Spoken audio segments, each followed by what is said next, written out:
各位师兄，我们现在开始讲课了啊。首先，大家发菩提心啊。我们今天为什么要听这个课啊？然后就是为什么要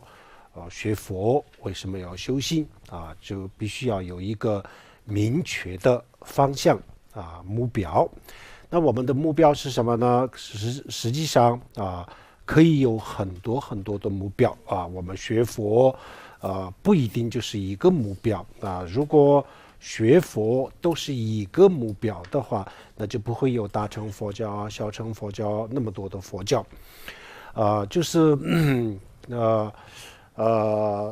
之所以有这么多的这个佛教啊，大乘、小乘等等有这么多的佛教，就是因为我们的目标不一样，有比较多的目标，所以就是这个有很多种佛教。那我们的目标应该是什么呢？不管是这个显宗或者是密宗所有的大乘佛教，那么它就只有一个目标。这个目标是什么呢？最终极的目标就是度一切众生度一切众生度一切众生。我们天天大乘佛教徒我们天天挂在嘴边，这是我们的口头禅。但是我们如果有没有真的去想度众生，这个就很难但是我们每天都在讲我们普度众生利益众生口口声声这个普度众生就是离不开的，我们的很多的法本很多的仪轨里面都在讲。但是我们有没有这样去想过，这个就很难不管过去是怎么样但是我们从现在开始就是要往这个方向努力的但是我们的要求不是很高，我们不会说一下子我们一定要这个度众生，我们一定要发这个很标准的菩提心这个就比较难，这个难度比较大比如说出离心这个不是很难大家都可以有的比较容易但是菩提心就不一定是一个高难度的这个课程。但是呢无论再难也好，我们还是要这个往这个方向努力只要我们能够努力，只要我们能够不放弃，能够坚持，这样子的话我们总有一天我们一定会修出非常标准的菩提心，这个是完全是没有问题的我们有机会来学习这个大乘佛法然后呢有机会往这个菩提心或者是成佛这个方面努力，有这个机会是我们的荣幸所以呢不管有再难再大的这个难度，我们还是要去学要去修。所以我们今天呢听课的时候呢，首先大家不管是标准的或者是不标准的都没关系，只要大家有这个心就好了。我们就是要想我要度众生我就是要让天下所有的众生解脱我就要让天下所有的众生解脱这个是我的唯一的目标我的生存的目标，不仅仅是我这一生而且我的生生世世的目标就是这就是我的生存的目标，人生的目标，同时也是我的学佛的目标要这样子下决心然后呢，那我们这个学佛怎么这个度众生，那怎么去度呢那首先我自己要成佛我们自己要成佛。如果我们自己都没有成佛怎么去度众生呢没有办法的，所以我要成佛那怎么样成佛？成佛我们不是说成佛就成佛，不是想成佛就成佛成佛那我们需要这个创造这个成佛的这些条件也就是说我们要去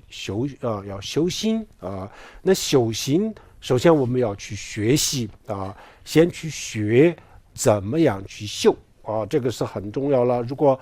我们没有去学习的话，我们根本就不知道怎么样去修啊。那也如果我们自己没有去学习，然后呢，我们去说啊，我要去实修，我要直接就去修，这个就是不可能的，因为我们不知道怎么样去修啊，所以要学习啊，这样子。我们今天来学习这个修心的方法，目的就是为了解脱，为了成佛。解脱不是我一个人，为了自己一个人的解脱。当然，首先是我自己解决自己的问题先解决自己的问题先解决了以后呢，然后再去解决别人的问题这就是我们听课之前都要发菩提心的这个理由，就是这样子。希望大家发菩提心。接下来我们就讲今天的课那我们今天讲的课呢，就是这个我们整个的这个大乘佛教或者是小乘佛教也是这样子这个修心它的基础就是出离心。如果没有出离心如果没有了出离心，那我们修什么都是没有用的我们从表面上看，我们做的再好，念的再多然后每天都磕多少的头等等，但是如果没有出离心的话，那这些磕头、念经诵经持咒那这些都是为了什么呢？都是为了什么都不清楚所以出离心是我们的一个这个目标。这是第一个目标。我们学佛，我们刚才讲的，我们要成佛，这个是我们的最终极的目标但是还没有达到最终极的目标之前还有很多的目标我们把一个一个的目标完成，上一个目标完成了以后呢，再来下一个目标完成。那么我们现在的就是在为了第一个目标，最基本最基础的目标而奋斗我们现在是这种情况那第一个目标是什么呢？就是出离心出离心我们大家应该是清楚的基本上都是比较清楚的没有出离心的话，我们没有办法走上解脱道什么是解脱道？什么是这个不是解脱道？这个最唯一的这个区别就是有没有出离心出离心是非常的重要。比如说我们如果没有出离心我们去修藏传佛教的大圆满、大手印也是没有用然后去修南传佛教的这些各种各样的内观禅修也是没有用的。然后汉传佛教的这个净土宗还有就是禅宗等等，修这些如果没有出离心还是没有用的。出离心我们整个的这个佛教的基础所以我们现在我们今天在做的都是为了这个出离心而奋斗一个这样子的过程。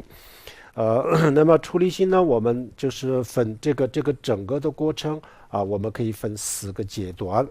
第一个是人生难得，我们已经修过了今天我们在做大多数的，除了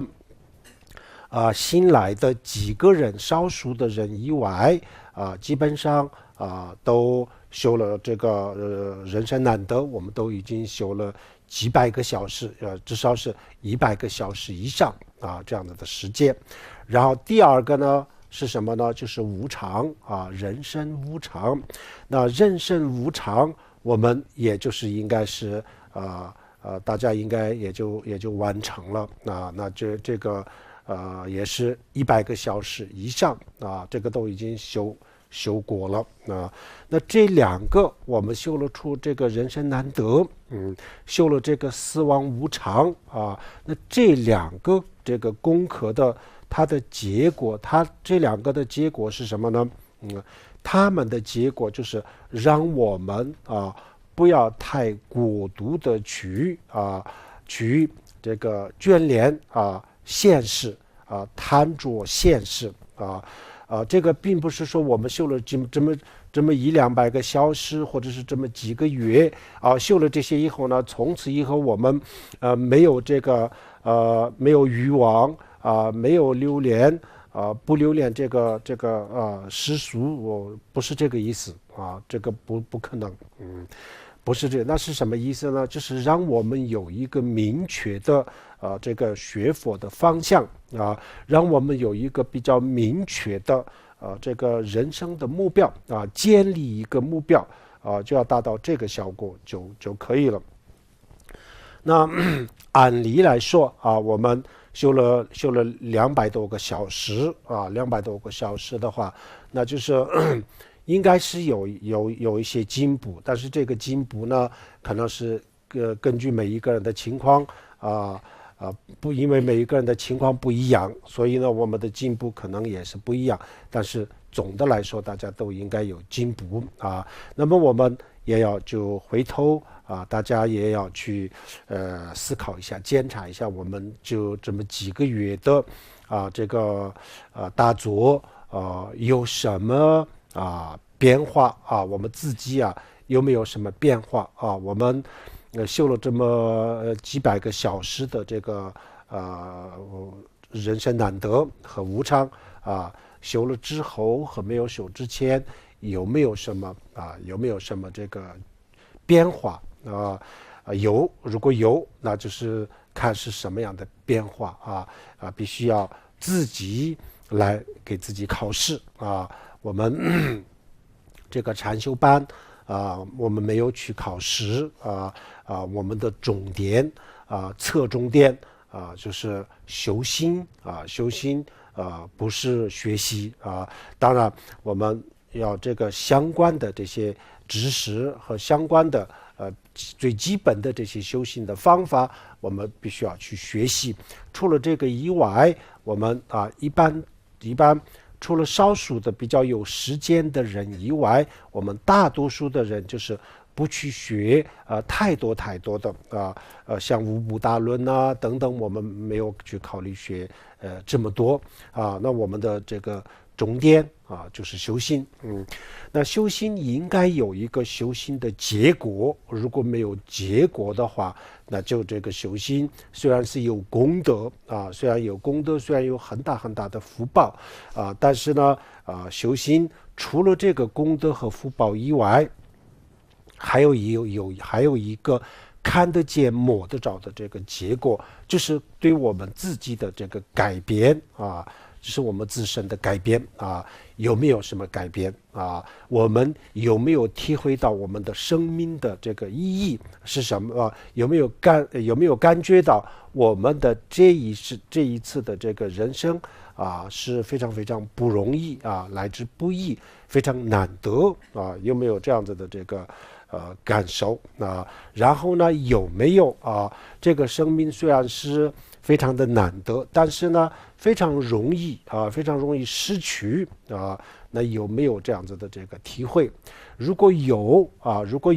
我们深深的体会到我们的这个人生来之不易，非常的不容易不仅仅是不容易，而且这个随时都有可能失去这个很好的这个机会有没有这样子的这个感受如果有的话那接下来的问题就是那我们现在应该去做什么做什么才是最有意义的这么好的机会，这么珍贵的这个人生，这么宝贵的时间，那我们在这样子的这个条件这么好的条件，这么不容易的条件，那我们应该去做什么用这么宝贵的时间，那我们应该去做什么这个大家应该有一个这个这个人事这个人事是什么呢我们最后就会觉得那既然这个人生这么难得这个生命又这么无常，这样子的话，那我们应该去追求一个永恒的或者是有非常意义的有非常有意义的一个这样子的东西我们应该去追求我们不应该用这么宝贵的时间用这么难得的这个机会去追求一些太世俗、太庸俗的这些东西，这样子就是不划算有没有这样子的这个体会？或者是说这个体会有没有加强有没有更强，有没有更深？如果有那就是我们的这个200多个小时的这个修行是有结果了如果还是我们跟以前一样的，没有什么体会这样子的话，那我们虽然是用功了但是呢，修行的这个目标还是没有达到，所以我们还是要进一步的去修前面的这些修法就这样子。我们以后呢，我们每过一段时间要自己来检查自己的这个修行的结果，因为这个我们每一次这个修行的这个结果或者它的标准，我们要达到的这个目标讲得非常清楚了然后呢，我们自己非常的了解我们自己的这个想法，我们自己的变化改变这个我们比任何人都了解这样子以后呢，我们现在跟这个书里面讲的这个目标有多大的距离这个距离有没有这个缩小这个是自己看得出来的如果没有的话呢，那我们要更加的努力希望大家我们要进一步的这个修行这个真的是非常非常重要今天呢，我们就讲这个这四加心四加心里面的第三个加心第一个人生难得我们已经讲完了，大家也修了第二个死亡无常我们已经讲过了，大家也修了然后今天是第三第三是什么呢第三有些这个四加心的书里面呢，第三是轮回的痛苦就是讲轮回的痛苦我们这个轮回有多么多么的痛苦它就是描述这个有些前行的引导文里面呢就讲第三就是讲因果讲第三就是因果，第四就是轮回的痛苦这两个都有不同的意义，但是我们先讲哪一个都没问题，都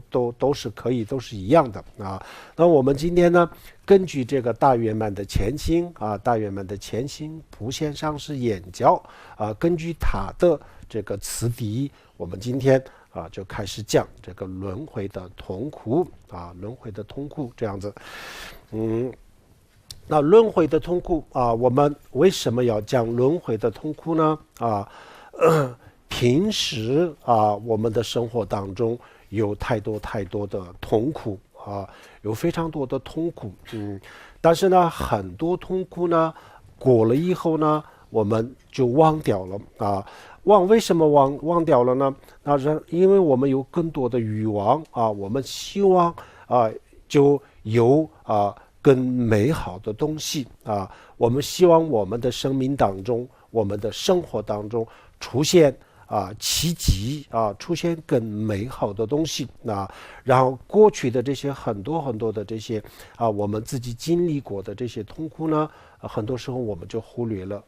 我们以为虽然这个很痛苦，但是呢我们认为会有更好的东西会有更好的东西我可以去追求，我可以得到这样子这是一个。另外一个呢，我们很多时候有些东西把这些很多的事情就被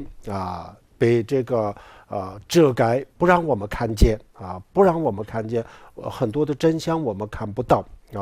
那这样子以后呢，佛让我们去了解一下这个整个的轮回我们现在也体会到了，我们很多人也体会到轮回很苦，轮回很痛苦但是呢，我们现在体会到的也只不过就是冰山一角我们根本就不了解这个整个的轮回是什么样子，我们看不到我们看到的永远都是这个轮回里面的一小部分而已一小部分就是比如说我们在这个地球上站在任何一个地方再高的，比如说像珠穆朗玛峰这样子这么高的地方，站在这么高的地方，我们看这个地球，我们也没办法看到这个地球的这个全貌，我们只能看到往前往后的一部分而已然后呢，我们了解到的这个世界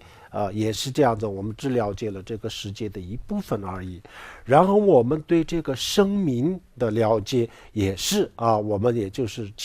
往前就是几十年十几年我们知道是什么样子。再往后也许我们可以预测未来的一部分的时间但是呢除了这两个以外再往前十几年几十年，往后十几年几十年以外然后就发生了什么事情我们不知道就是我们几十年之前是什么样子也就是说我们出生之前是什么样子，发生了什么我们也不知道。我们的这个生命的这个历史当中曾经有一个什么样的东西，我们都不知道，全都忘掉了然后我们下意识有或者是没有有的话，那就是下意识到底是一个什么样的大家都不知道我们对生命的了解也是非常的欠缺，我们只知道这个中间的很小很小的一部分所以我们任何一个对这个世界对生命这些都了解的非常非常的粗浅，所以我们对轮回的痛苦方面呢，我们了解的也不多所以佛就让我们去看一下这个轮回的全景图让大家去了解一下这个轮回到底是什么样子了解了以后呢，然后我们就知道我应该去怎么做是这样子。所以呢，我们先去思考一下这个轮回的痛苦这是这个是有必要的那轮回的痛苦，首先我们讲佛教对这个轮回的痛苦的定义定义是什么呢？简单的说佛教它也并不是说这个轮回当中我们的人生当中，它也并不是说没有幸福没有快乐有些时候呢，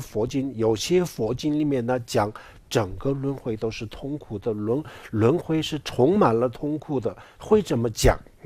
但是实际上这个也并不是说这个轮回当中没有任何的幸福，没有任何的这个快乐，不会有快乐，不会有幸福，他不会这样子讲，他不会否定我们如果做得好就是积累福报，那这样子的话，这个轮回当中呢，也可以感受到幸福，也可以感受到快乐那为什么说轮回是痛苦呢？整体来讲那这个轮回是痛苦的。比如说我们上一世积累福报，那这一生当中我们特别的这个幸福身体健康，然后呢这个家庭和睦，然后心想事成，各方面特别的顺利这样子。那这样子的话，这个时间也就这么几十年呢。那几十年以后呢，我们也没有办法再健康了没有办法再顺利，没有办法这个家庭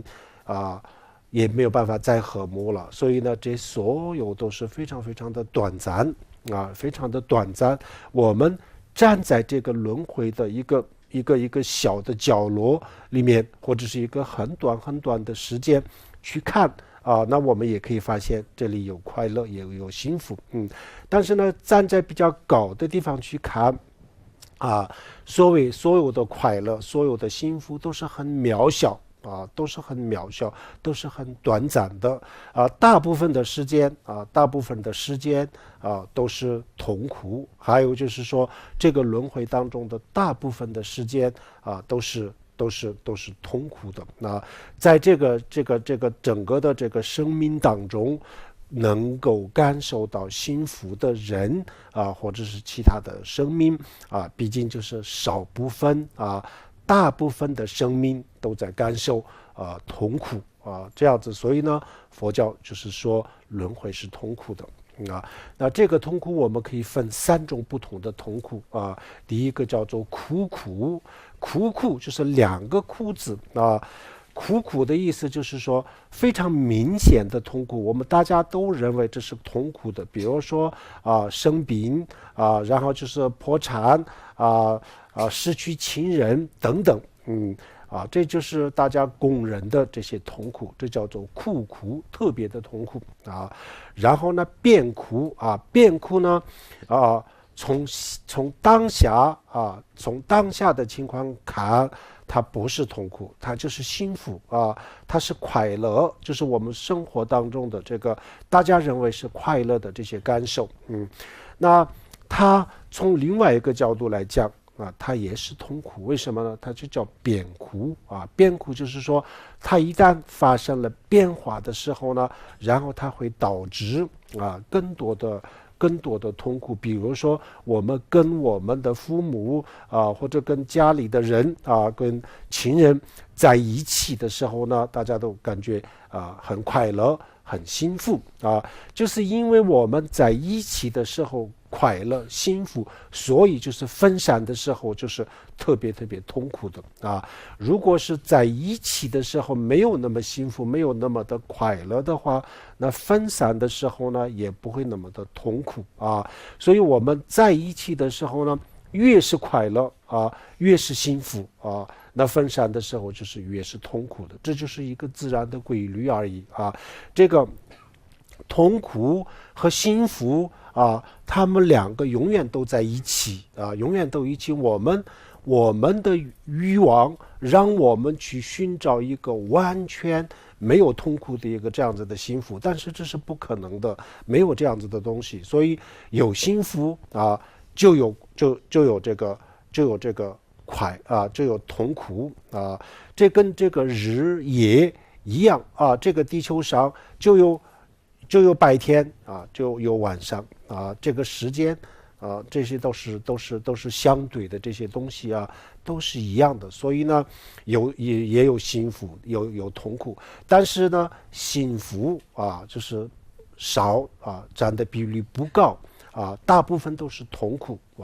然后这个地球上有没有人感受到幸福？有但是是少数人不是多数人所以呢我们这叫做变苦变苦这叫做变苦。我们的这些所有我们感觉到的这些幸福快乐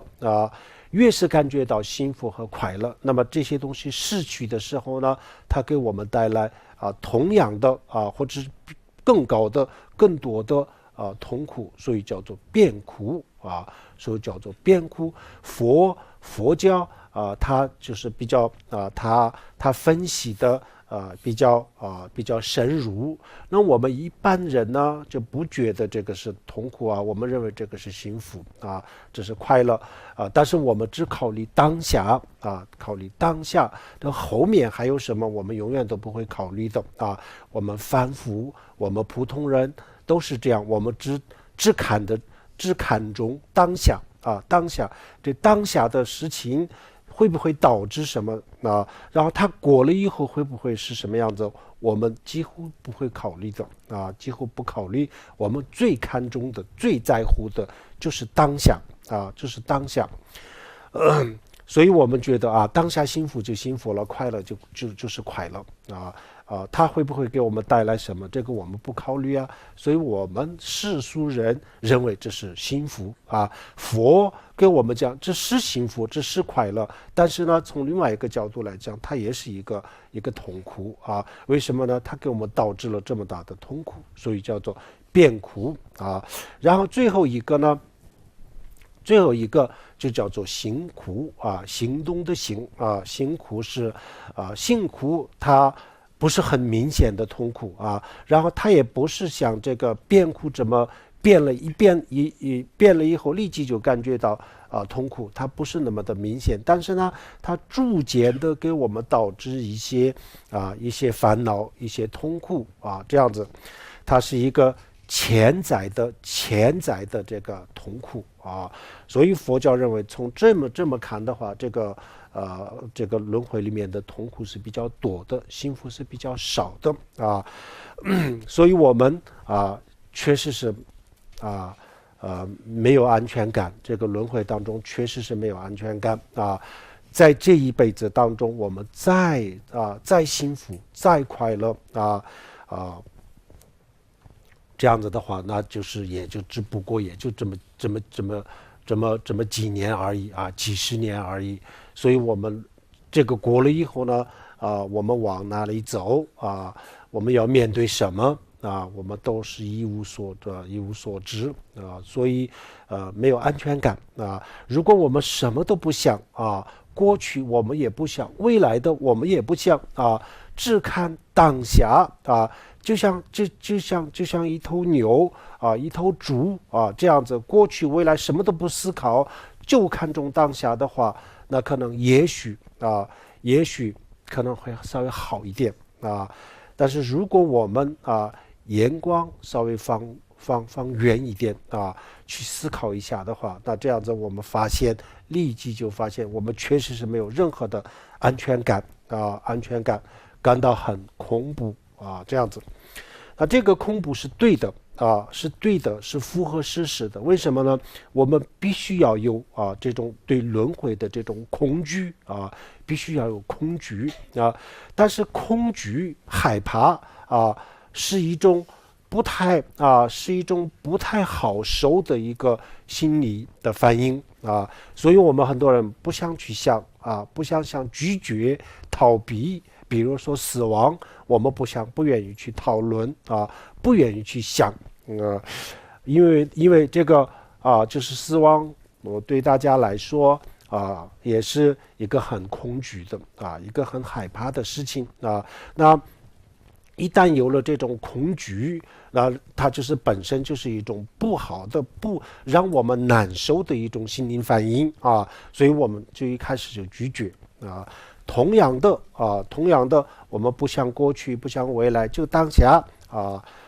那这样子的话，就是暂时可能就没有这些可以回避一些这个心灵的反应不太好的反应但是它没有解决任何的问题它让我们变得更愚昧最后我们就变成像跟一头猪跟一头牛没有太大的区别在这些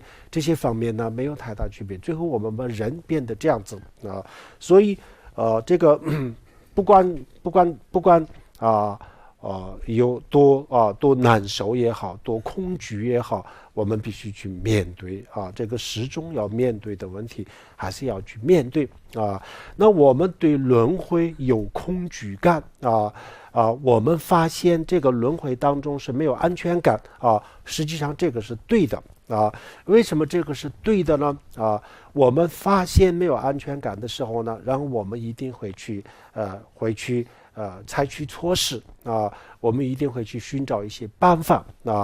如果没有这样子，我们没有认识到这个轮回的这个痛苦呀这些的话，那我们连这个想法都没有到时候呢，面对的时候什么都来不及所以对于轮回我们这个去思考这个全方位的去了解轮回是需要的这个轮回我们今天要讲的这里面呢，他讲了很多地狱的痛苦啊，恶鬼的痛苦啊，讲了很多啊。那么我们当我们去学习这些的时候，或者是我们去大做去思考的时候，比如说我们去思考这个轮回的地狱的这个痛苦呀，恶鬼的痛苦呀，这样子的时候呢，我们就心里难受不愉快，不开心，不开心有这样子的反应因为有这样子的反应，所以也许有些人就不愿意去修不愿意修。但是我们不要太在乎当下的这种感受当下的这种感受，有些感受我们必须要知道当下的这些感受，有些是非常有价值的我们去面对或者是我们去感受这种反应的时候呢，也许是一个不是很我们平时不怎么欢迎的一些感受但是呢，它给我们带来的这种结果是非常好的有些感受，有些心灵的反应是我们非常欢迎的我们非常欢迎的，我们非常希望有的但是呢，它的后果，它给我们带来的结果是很不好的所以我们不要太这个看重当下的这种感受当下当然我们希望我们有一个比较好的比较感觉比较让我们开心的，让我们幸福的这样子的心灵反应，我们大家都希望有，大家都欢迎但是呢表面上看起来这些我们觉得这些都是很开心的，很让人幸福的，但是呢它不一定是很好的这个有其他的比较不理想的这样子的后果。所以虽然是我们去想的时候呢，有些时候可能有点难受但是大家要面对这样子的话，就我们可以突破这些我们佛教的最好的方法是什么呢？我们第一个让我们感觉到我们没有安全感了否则的话没有佛陀的智慧，我们连没有安全感都不知道不知道，就像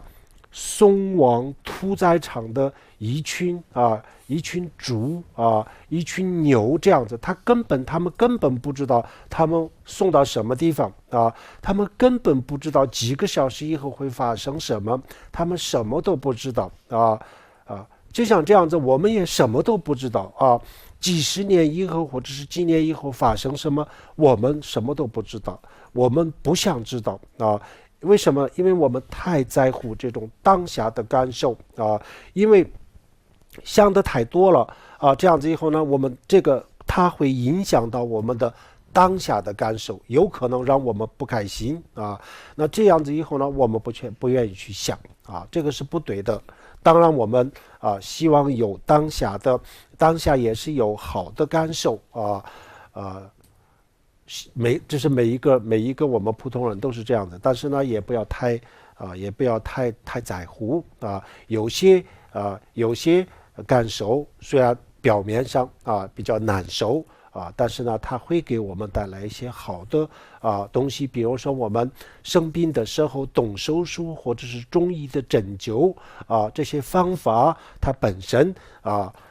就是不是什么很快乐的事情但是呢它会给我们带来健康同样的道理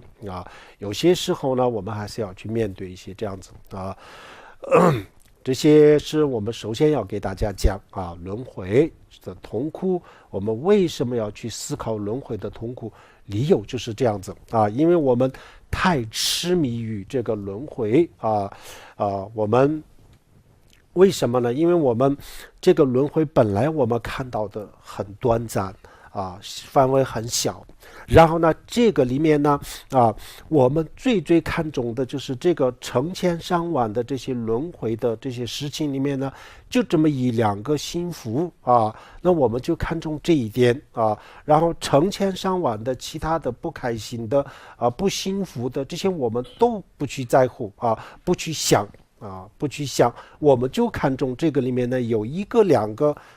幸福快乐，那我们就本着这个经常都去奋斗然后呢我们可以把其他都忽略了。其实轮回里面有这么几个幸福快乐，但是呢它的周边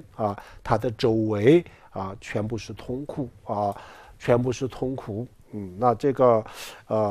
佛就告诉我们我们不能这样子还是要全面的去了解一下全面的了解的话，这个对我们的人生对我们的生命有帮助这个意思。所以我们要去了解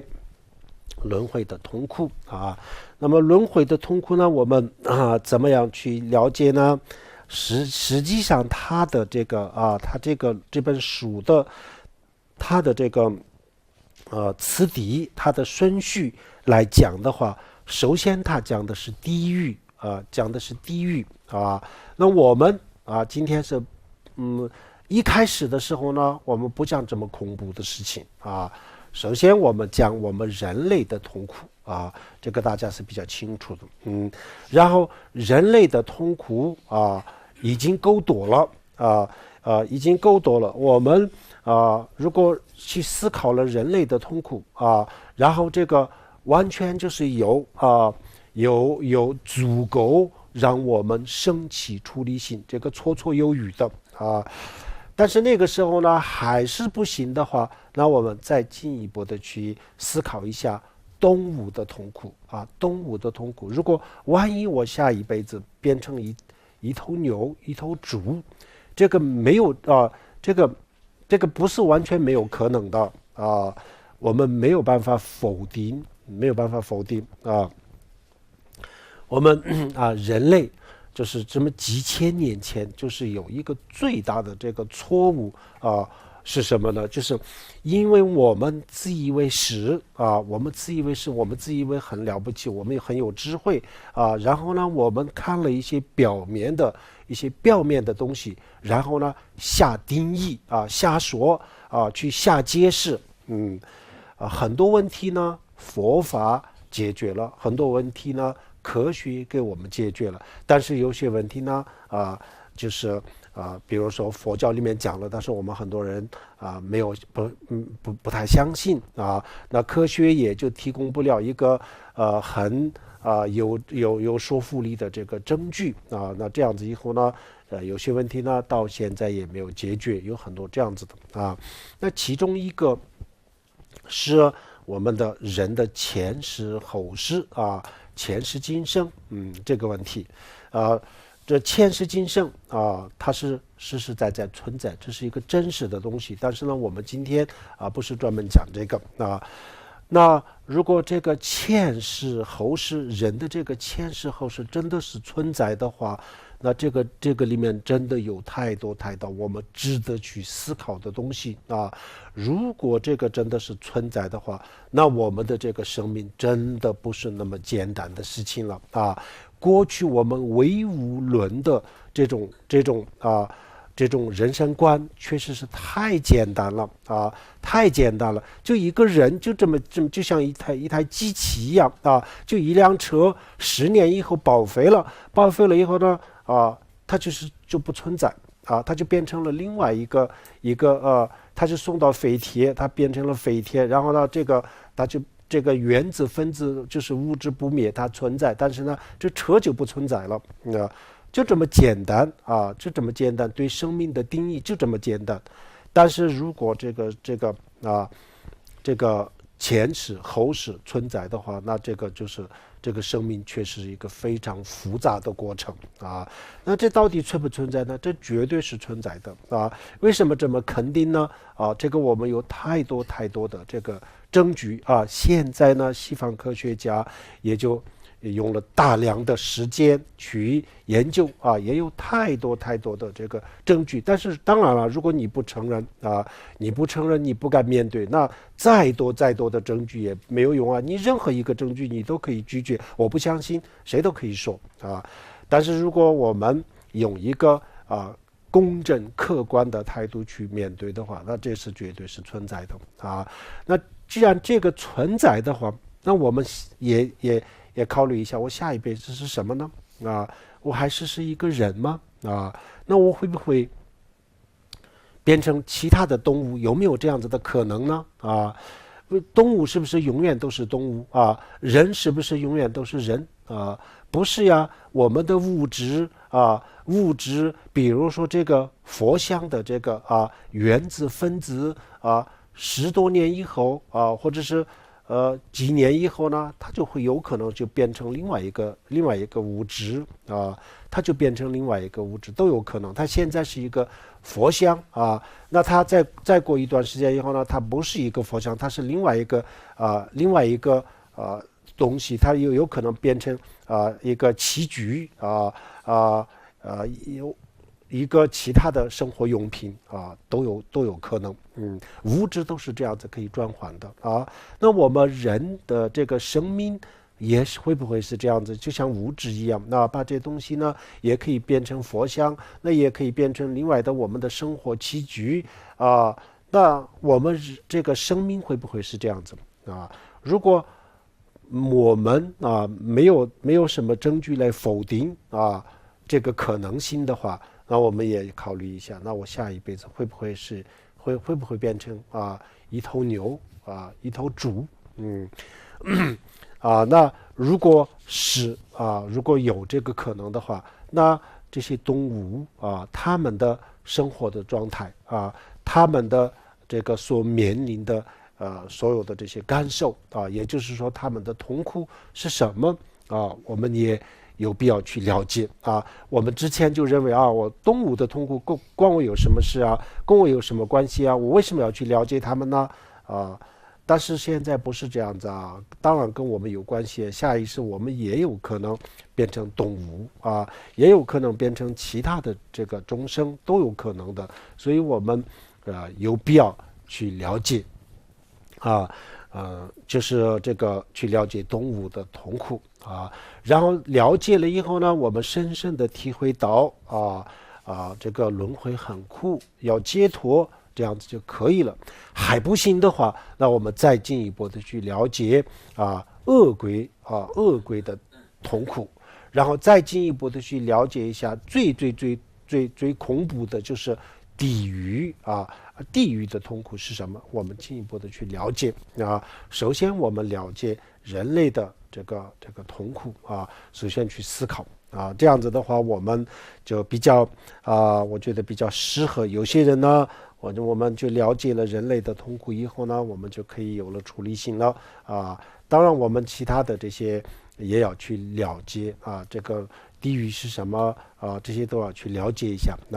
我想我们很多人有可能比如说地狱到底存不存在佛经里面是这么讲，但是这个是不是有一些什么其他的意义会不会真正的有一个这样子的世界有吗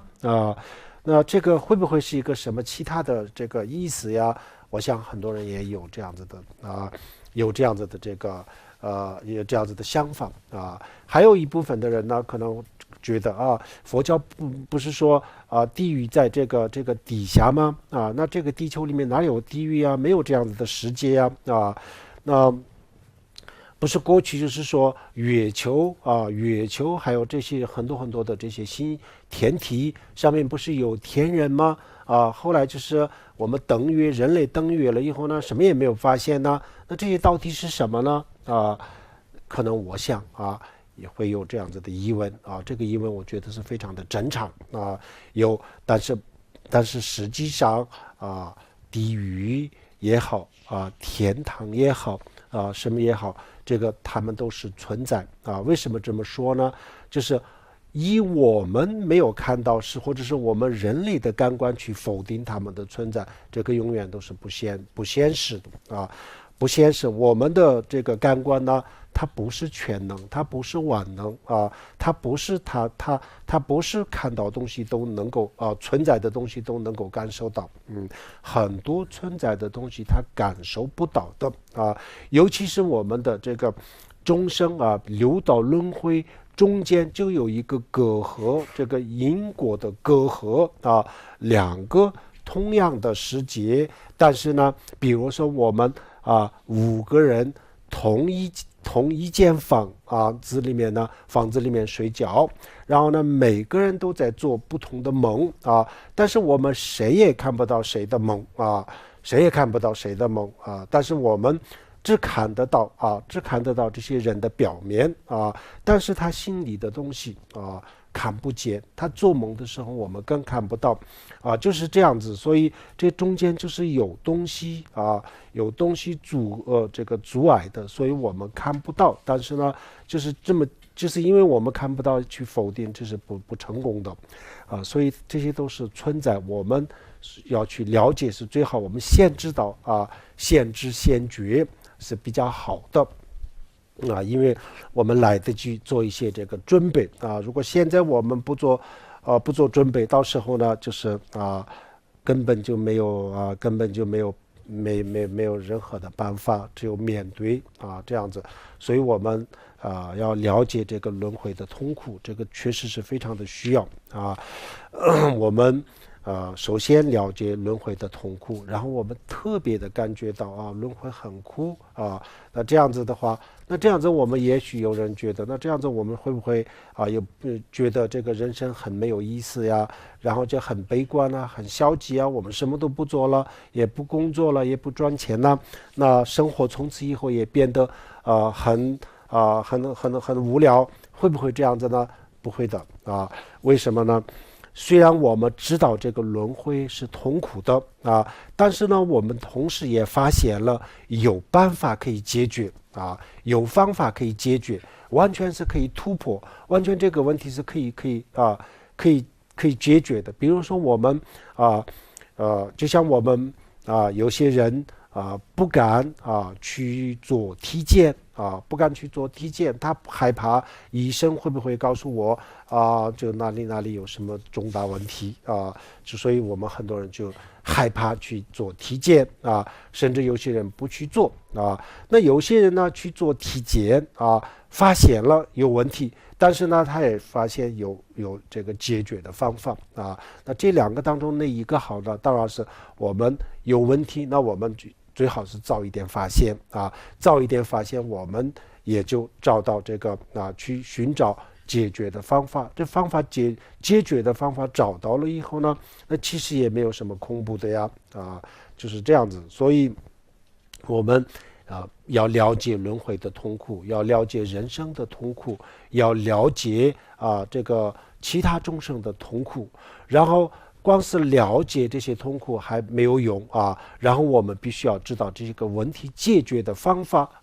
我们要掌握好这个解决这个问题的方法这样子以后呢才变得有意义的这样子。好，这些是我们这个前面给大家讲一下为什么我们今天为什么要这个去修这个轮回的痛苦的理由大概就是这样子接下来我们就讲具体的这个思维的方式具体思维的方式。然后呢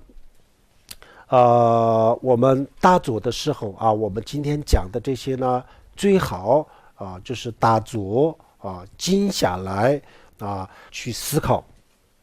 打坐的时候，我们把所有的比如说就1个小时、2个小时，或者是40分钟、半个小时这样子的时间当中我们把所有的其他的工作其他的这个思维全部放下，就是全神贯注的去思考这个问题这样子有效果然后呢，我们平时上班的时候或者是走路的时候什么时候都可以去思考，但是必须要有一个打坐的时间如果我们不打坐，全部的思考、全部的思维就是在工作当中、在生活当中完成那这样子的话，这个效果是达不到这个要求所以我们必须要这个打坐必须要打坐。那打坐的方法呢，它的这个前期的打坐的方法我们已经讲过了啊，我们不再讲了啊。如果我们今天在座的当中啊有个别的新来的还不太了解怎么样去打坐，身体的姿势是什么等等不太了解的话，那我们可以问师兄啊。还有一个就是我们可以看《慧灯之光》第2里面讲得很清楚啊。还有呢，网上有这个可以看视频啊，还有这个禅修班的教材里面呢也有这方面的这个视频大家可以看这个视频这样子就可以。那接下来我们就讲这个人类的痛苦人类的痛苦虽然有很多很多种痛苦，但是呢，在这个里面呢，主要是讲了8个痛苦。这8个痛苦呢，就叫做人生的8个基本的痛苦8个基本的。这8个痛苦呢，不管是我们有钱的没钱的什么样的人都有的这个8个痛苦是所有人都有的，所以呢，这就叫做人类的基本的痛苦然后打坐的时候呢首先你们把这个书就看这个书这书就是大圆满的前行不线上是眼角还有就是这个慧灯之光第2慧灯之光第2里面讲的没有这里面讲的那么多但是讲的比较通俗易懂的然后呢这个里面呢讲得很清楚的但是有些时候呢也就会有一些跟我们现在的生活没有太大的关系的，也有一些这样子的一些这样子的事情这里面也有的那我们可以看这个慧灯之光的这个第2这个禅修版的教材然后呢这本书也是我们的主要的一个这个教材要看这2本书都要看还有要看这个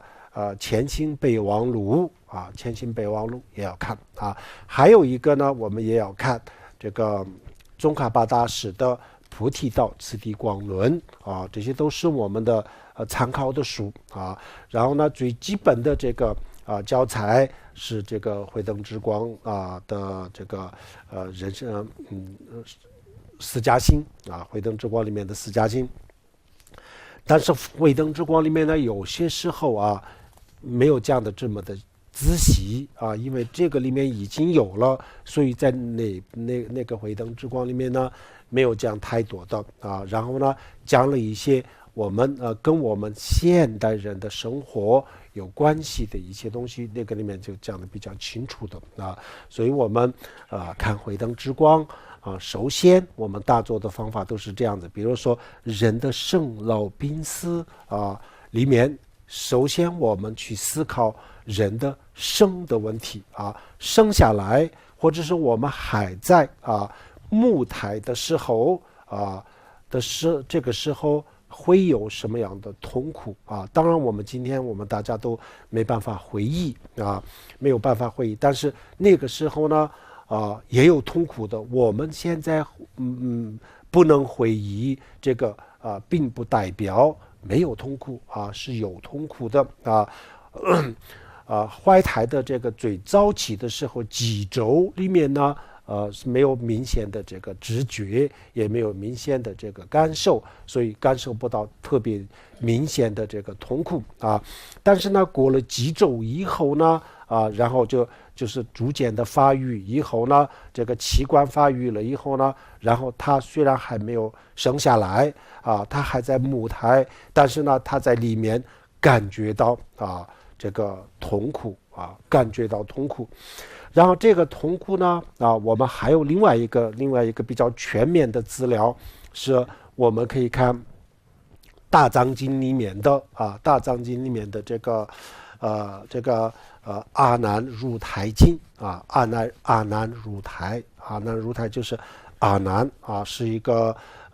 人佛给他讲这个人怎么样入胎，人怎么样投胎怀胎的时候是什么样子讲得非常非常好的跟现代的医学是很符合的，这些细胞怎么样组合，怎么样分裂讲得特别的这个清楚。这个阿难如台经里面讲的一部分的内容呢，这个噶举派有一个这样子的这个前行的引导文，叫做解脱庄严论这个目前也有韩文的我们可以网上可以搜大家网上可以搜。然后呢，我刚才讲的这个阿难如台经这个是有韩文的大藏经里面有韩文，你们可以网上可以百度可以搜那这些里面呢讲得特别的清楚的我们一个人投生了以后他会有什么样的这个痛苦，什么样的这个感受我简单的说不这个一个字一个字讲因为这本书里面讲得很清楚具体的方法我刚才讲过了，比如说我们先生老病死这么多的内容，我们不需要一下子也一座里面呢修那么多不要去思考那么多这样子就是比较混乱那我们大坐的时候呢，一般都是最多也是2个小时一般都是1个小时左右1个小时40分钟这样子。那这么一个短的时间当中我们没有时间去想太多的内容也不要去想太多的内容，我们把一个内容反复的去想那首先我们去思考人的生老病死的生的这个痛苦然后生的痛苦，首先我们没有大坐的时候先去了解先去读了解就是我刚才给大家提供的这些资料这些资料里面讲得很清楚的，然后我们看好把这个内容全部要背下来这些字不需要背但是内容是必须要背下来的要不然的话我们大坐的时候呢，然后再去看一本书再去大坐，这个不可以的没有大坐之前必须要把这个学好学好了以后呢了解了以后至少它的这个内容大部分的内容最基本的内容记住心里面已经很清楚的时候呢，好，这个时候我们不需要书然后就大坐那大坐的时候呢，我们大坐什么呢？这不就是这个书里面讲得很清楚吗？为什么还要去大坐呢书里面是讲得很清楚了，我们有了这本书我们一看就知道这个里面呢讲什么是很清楚的但是呢这本书我们放在一边的时候呢那么这个时候呢我们很多时候也记不住，即使是记住了但是这些内容对我们的影响不是很深刻所以呢我们必须要这本书里面讲的每一个这个生老病死的痛苦，在我们的这个大脑里面或者是在我们的心里留下了深刻的影响这个就是我们的这个大坐的效果，或者是大坐的目标，就是这样子，必须要给我们留下深刻的影响有了这样子的深刻的影响，这个影响就会改变我们的这个很多的想法它会改变我们的价值观它会改变我们的这个思维的方式，或者是这个看这个世界的方法然后呢最终它会改变我们的行为它会改变我们的行为，它会改变我们的选择所以光是看这个书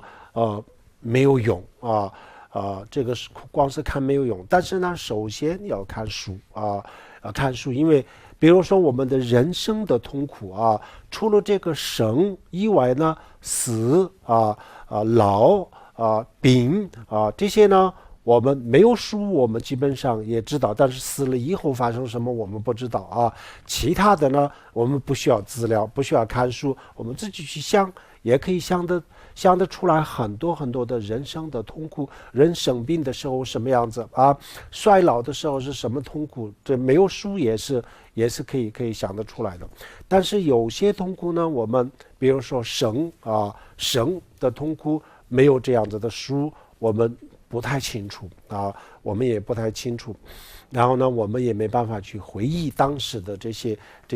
感受，所以首先我们通过书啊，然后就把书里面的内容全部记下来啊，记好了以后，然后我们再去大作反复的去思考啊，反复的去思考这些痛苦啊，这样子以后呢，我们这最后就给我们留下了比较深刻的印象啊，然后我们再进一步的去思考其他的这些思维的方式啊，这叫做修心啊。虽然这些都是比较简单的修行，是基础的修行，但是这些是非常非常重要的啊。我们今天在座的，我相信我们大家都是想解脱，想认认真真的系统的去学佛的人啊，至少我们有这样子的心啊。那这样子的话，我们要从最基础开始，必须要有系统化的学习和修心啊，否则的话，我们今天这里学一点，明天那里再学一点，这个就不会有太大的作用啊。所以要系统化的学习修心首先人的这个我们人的这个生的时候，它有什么痛苦呢？我们刚才讲过啊。前面的几周就基本上没有人，就是一个昏迷的状态，外面发生了什么事情对他没有太大的这个影响啊。然后呢，母亲的这个行为饮食行为也没有太大的这个对他没有太大的影响，因为他在比较因为他的器官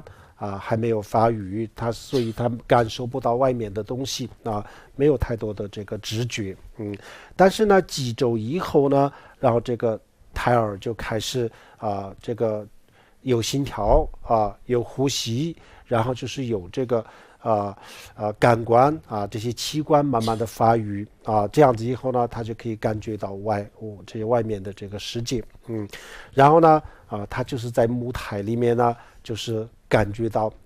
很狭窄就像我们一个人就让一个很小的空间挤在一个很小空间一样感受到这样子的痛苦然后这个气味还有就是这个一片的漆黑等等这样子的痛苦然后就是他妈妈吃东西的时候，如果不小心吃的太烫的东西，很热的东西这样子以后呢，他就感觉到这个就像就大火烧身体一样的这样子的感受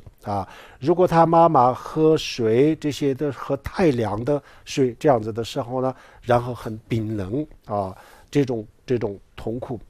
然后妈妈吃东西吃得很饱这样子的时候呢，他有感觉到有大山压下来这样子的这个感觉然后呢空腹的时候然后就是掉悬崖这样子的这个感受，然后呢他妈妈剧烈运动的时候呢，然后就是就胎儿就是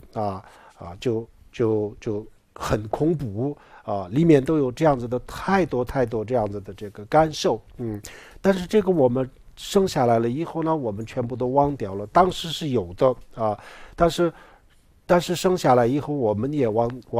掉了然后也没有一个人比如说医学医生或者是什么心理学他们也没有办法告诉我们这个胎儿怀胎时候的这些感受，他们都不知道那么佛有佛的智慧佛就是通过佛的智慧来观察佛就知道啊，胎儿其实也有很多的这个痛苦的啊。当然，这个跟这个地狱、恶鬼这样子的痛苦比较的话，那这个当然不是什么很大的痛苦了。但是呢，这个也是一种痛苦。所以我们人啊，意思就是说，我们人还没有出生的时候就已经开始面对痛苦，已经开始面临各种各样的这个痛苦这样子的。那这些我们先去学，然后学完了以后呢，然后再静下来去思考然后这个胎儿出生的时候因为他这个皮肤就是在这个一直都在母体的时候呢，从来都没有接触过外面的这个世界刚刚出生的时候然后他的皮肤就是这个任何一个东西对任何一个东西都特别特别的敏感的，就生下来的时候，这个瞬间也是非常的痛苦然后出生的这个过程当中也是非常的这个痛苦等等这些都是这个生老病死当中的生的痛苦还有讲了很多，我这是一个很简单的当然你们可以去参考我们刚才讲的这些资料这些里面呢讲了太多的这个婴儿这个胎儿怀胎的时候的这些痛苦这个是我们任何人都不知道的，但是确实是有这样子的痛苦，这叫做生这个当然是针对我们人类的这个胎儿或者是这个生的痛苦是这样子，那其他的生命那不一定是通过这样子的方式诞生那是另外他们有另外的痛苦，这叫做生然后就是生的痛苦我们先了解好了以后呢，我们把一个一个全部记下来以后，然后我们去打坐静下来，我们把所有的其他的这些杂念全部放下来，也就是说我们那个时候呢不要去思考任何比如说我们工作上的事情、家庭的事情等等都不要去思考就全神贯注的去思考这些痛苦。那怎么去思考呢？具体的方法就是说，我们现在这里有一个很重要的事情，比如说我现在我是一个胎儿我还没有出生，我还在妈妈肚子里，我正在感受这些痛苦的话，那会是什么样子？就要去这样子去思考我们不要这个思考就是有一个，如果我们方法错了，比如说我们去想一想这个胎儿在这个怀胎的时候有什么样的痛苦去想一想，这个是没有什么作用的那最好就是我把自己我现在就是回到当时的这个怀胎的那个时候回到这个时候那么我现在就感受这些痛苦正在感受这些痛苦那这是会是什么样子那这样去思考，这样子思考了以后呢，我们就会最后就是这个就会体会到这个时候也是很痛苦然后就感觉到这个时候就已经有了很多很多的痛苦印象比较深刻这是第一个。然后第二个呢人的生老生的这个痛苦是这样子然后老这个里面就太多的内容了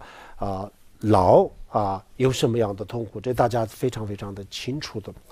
我们本身所有的人都有的这些衰老的时候的痛苦，比如说我们看到自己有白头发有皱纹然后呢年纪比较大了，然后呢别人教我们这个老太太老大爷这样子第一次听见这样子的这个称呼的时候的这种感受等等等等这个是有些人还没有经历但是有些人已经经历了就是这些痛苦还有就是人老了以后呢这个身体有太多的这个病行动不方便，然后呢受到很多人的歧视侮辱不尊敬至少不尊敬不孝敬这个儿女的不孝敬，尤其是我们现在讲的这个空巢老人就是儿女不孝顺，儿女不管，那么他们的这个痛苦根本不是肉体上的痛苦，这个精神上的痛苦老年人的这个精神上的痛苦呢，很多时候有些老年人很多时候他的这个痛苦呢，就是远远超过了这个肉体上的这个痛苦肉体上的，因为他们就辛苦了一辈子然后有些人就是虽然赚了很多的钱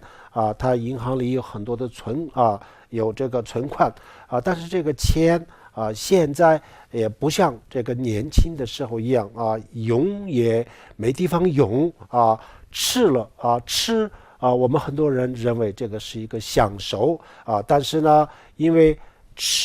我们能够这个吃出这个美味的前提的条件是我们的感官的功能全部是没有衰竭这样子的时候才能够感受到这个美味事物的美味。那么事物它是有美味，但是呢，如果我们的感官的功能衰竭了，那这样子以后呢，我们吃的是同样的东西，但是呢，我们吃不出年轻的时候的这种味道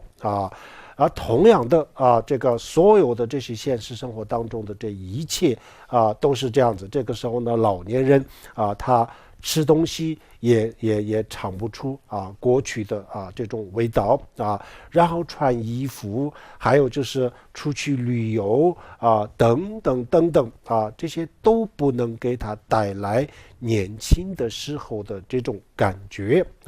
因为有些是他的感官的功能衰竭，永远都不会再有这样子的有些呢就是因为他的心灵的原因就是因为心灵原因造成的所以老年人这是最后一个比如说我们一个不学佛的人来讲，最后的一个这个幸福呢，来自于什么？就是来自于这个儿女对他的这个孝敬或者是我们其他的爱心人士对他们的这种关怀关爱就是来自于这里并不是来自于他吃的多好用的多好，这个已经不能给他带来这个幸福。年轻的时候是可以的，但是这个时候是不可能的再也不会给他带来幸福的。那么唯一的有一个可以给他带来一些温暖可以带来一些幸福感的那就是我们刚才讲的一个就是他的儿女的孝敬，另外一个就是我们社会的这个对他们的这种真心的这种关爱那如果这两个都没有了以后呢，然后呢确实真正的意义上的这个空巢老人没有人去管有些人死了2年3年都不知道有些老年人死了几个月都不知道都不知道有这样子的情况然后很多老年人就是我们每年的这个自杀的这个人数当中的有一部分相当一部分就是老年人老年人为什么要去自杀呢？他并不是没有吃没有住就是因为没有人去关爱他们，没有人去关心他们，他们的儿女不孝顺这样子以后就特别的痛苦这种痛苦呢就是远远超过了他的这些肉体上的行动不方便吃东西不能消化呀，第一个吃进去的时候没有味道，第二个就是咽下去了以后呢不能消化等等太多的痛苦。所以我们以前讲这个丁日拜诵的时候也讲过了我们年轻的时候很多人觉得我现在还有时间，我现在老了以后再说，老了以后再去修，我现在要去赚钱当然我们一般人都是这么认为，但是实际上老了以后呢我们钱也没办法去赚，生活也没办法去享受。同样的，修心也是很难的啊，修心也是很难的。修心也是最好的条件是什么呢？我们心灵状态是比较健康的时候啊，然后身体的状况也是比较健康的时候啊，这样子的时候，也就是说年轻的时候赚钱工作发展自己的这个事业的黄金时代啊，同样的修心也是不例外，修心也就是年轻的时候是最好的。我们并不是说老年人不可以修，没办法修啊，当然不是啊。当然有些时候呢，老年人因为他对这个世界已经是经历太多，经验非常的丰富，所以有些时候呢，他这个的人是比较深刻，因为这个轮回给他的这个影响已经是够深刻了，所以他有些时候呢就是没有太多的眷恋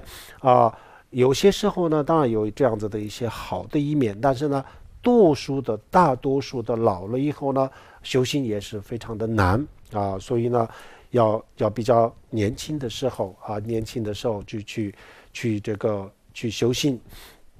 非常重要。那还有一个就是老年人不尊重不尊敬然后就是有些时候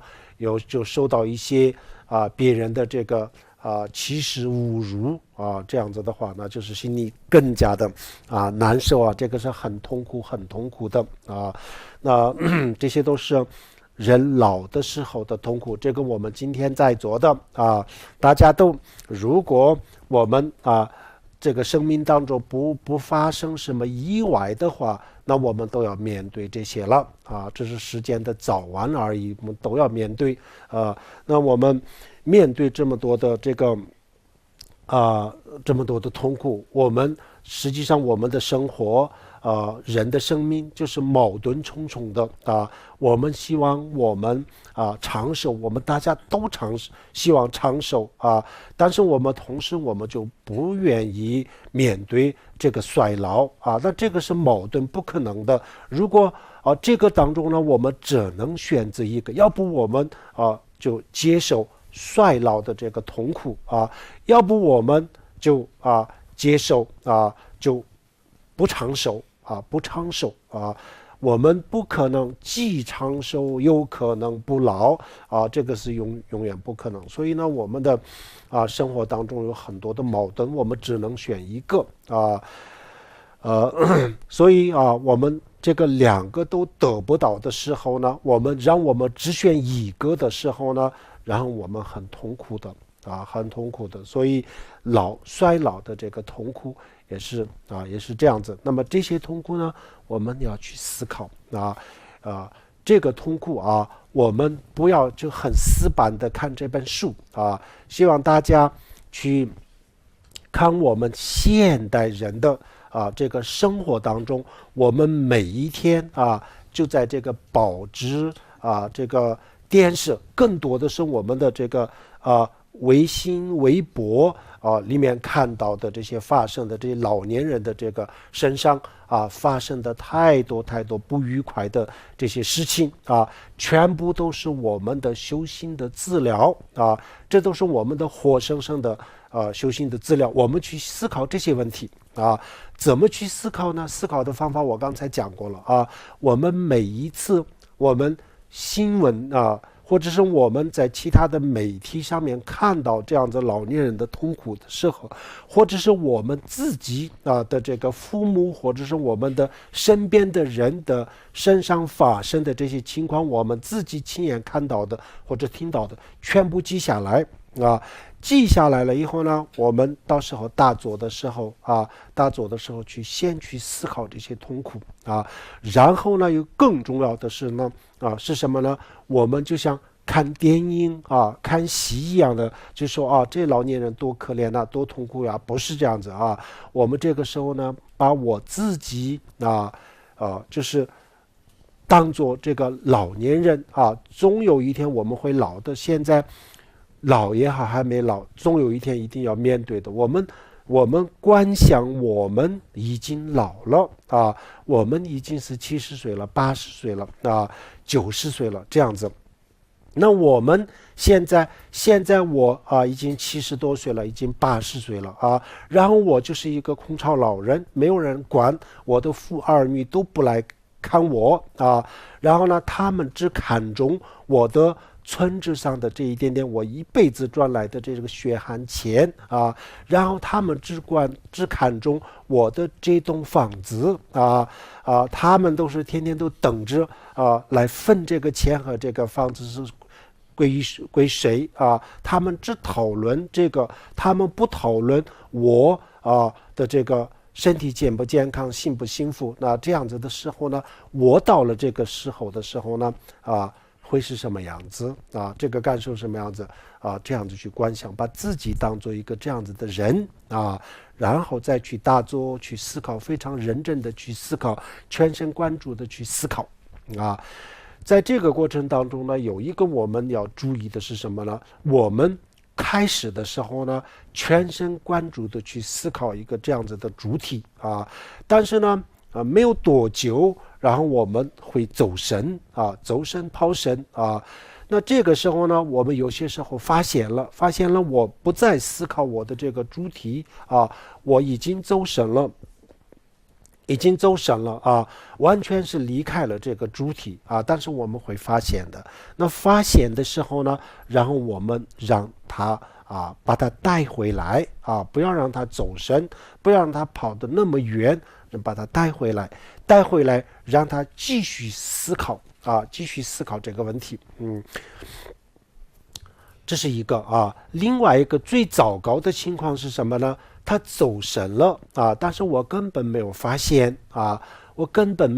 我一直都跟着他，一直都在思考几十年前的，或者是未来的几十年以后的事情一直都在思考这个问题但是我根本就没有察觉到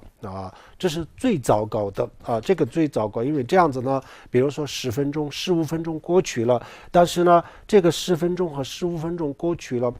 我根本就没有去思考我要思考的这些东西已经离开了主题，但根本没有发现的时候已经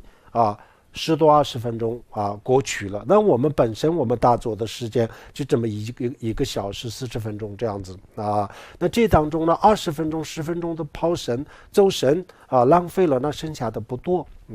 所以这是最糟糕的情况。所以呢，我们时时都要这个观察我现在有没有离开了主题有没有离开主题，这个非常的重要要自我监督这个是最重要了。然后继续思考继续去思考，反复的去思考然后我们很多人说这个观想的这一部分我很快就想完了然后想完了以后呢，我不知道应该去想什么很多人有这样子的反应但是这个不对的。我想我们可能是这样子的，是因为是太死板了，我们就念了这本书念完了以后呢，我们按照它的文字去过了，就在我们的大脑里面呢过了一下，根本没有放在心里面去想没有用心去想，只是用大脑把这个过了一下。我们把这个东西内容记在大脑里面，现在把它过了一下那当然了，2分钟3分钟就结束了然后没有用心去想就是这个问题，这个太死板不能这样子，我们要灵活一点我们把这本书里面的1句话2句话记下来然后在这个上面呢延伸可以延伸到很多很多当然比如说我们不知道的，比如说这个怀胎的时候的这些痛苦等等这些我们也可以延伸，但是呢因为很多事情我们不知道，没有太多的这个延伸的这个空间但是呢比如说衰老生病这样子的痛苦呢，那我们大家都就看到的听到的特别特别的多啊，所以有这个延伸的这个空间是很大的啊。然后我们去思考很多很多，在一句话上面呢，我们可以思考很多类似的这个内容啊，很多类似的内容，反复的去想，这样子的话，我们根本就不会有这种感觉哦，这个1分钟就想完了，5分钟就想完了啊，接下来就不知道要去想什么，不会发生这样子的事情。那这个就是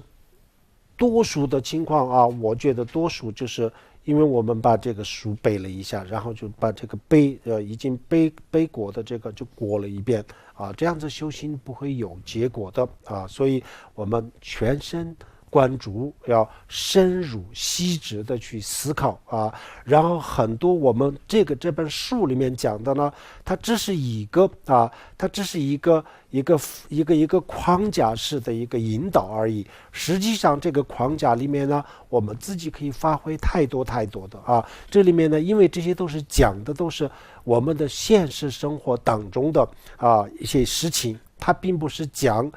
这个佛的境界。菩萨的境界，佛的境界和菩萨的境界，我们没有经历过，我们没有办法去发挥啊。但是呢，我们现实生活当中啊，我们到处都，我们自己也经历过，没有经历过的，我们经常也看得到，所以我们可以发挥啊，可以有很多有很大的发挥的空间啊，进一步的去思考，这样子以后呢，最后我们特别的感受到衰老的这个痛苦啊，衰老的痛苦衰老也有很大的痛苦啊。诞生还没有诞生的时候，或者是刚刚诞生的时候呢，也有这么多的痛苦啊。然后走到最后的时候呢，还是痛苦啊。我们生下来的时候呢，痛苦，走到最后的时候呢，也是痛苦啊。当然走到最后是死亡了，那是更加的痛苦啊。那么这些全部都是痛苦啊，幸福在哪里啊？我们可以去思考啊。这个我们刚才也讲过了，有些人就觉得佛教讲的太消极啊，佛教就是全部否定了所有的幸福当然不是这样子，有幸福，有幸福，但是有幸福我们去感受就可以了，不需要去思考这些啊。我们要更加的需要思考的就是人生当中的这些痛苦，我们要找出来去思考啊。为什么呢？因为我们要解决这个问题解决这个问题，所以我们把它找出来再去想啊。这是衰老的这个痛苦。我想这个衰老的这个痛苦当中呢，我们可以有很多就2天3天想不完的事情都有，这个里面内容就非常的丰富。那这里面呢，这个大圆满的前行引导文里面讲了衰老的痛苦，有些衰老的痛苦是我们人类永远都要面对，大家共同的。比如说我们老了以后呢，我们的眼睛看不见，我们的耳朵听不见，然后呢，我们想知道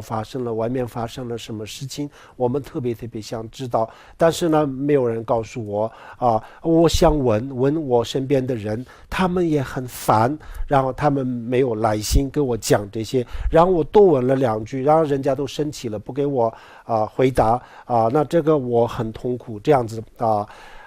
就是这种痛苦呢，我们大家都有的所有人都有的但是有些痛苦呢，这里面讲的都是讲一些过去的一些生活这个因为环境不一样，生活不一样，我们现在也许是没有的，但是呢，大多数的这个痛苦